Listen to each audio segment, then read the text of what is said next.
If there's a word we use an awful lot in Christianity, it's faith. We use it to describe the body of doctrine we accept to be true when we refer to the faith. It is the thing we Protestants insist is all one needs to be saved. And yet, I don't think we take much time to define faith. The Church Fathers and the Reformers referred to essentially three kinds of faith. First, there's notitia, or knowledge. In this kind of faith, it's possible for someone to know and be able to describe the facts of Christian faith accurately, but still not really believe them to be true.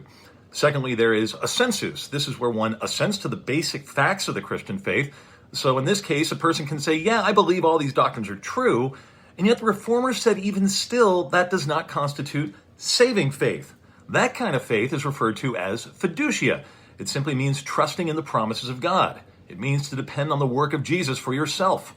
Let me explain it this way. The first kind of faith says Jesus died on the cross. The second kind of faith says Jesus died for sinners. But saving faith says Jesus died for me. Faith always has an object, and saving faith's object is always Jesus. Where does this faith come from?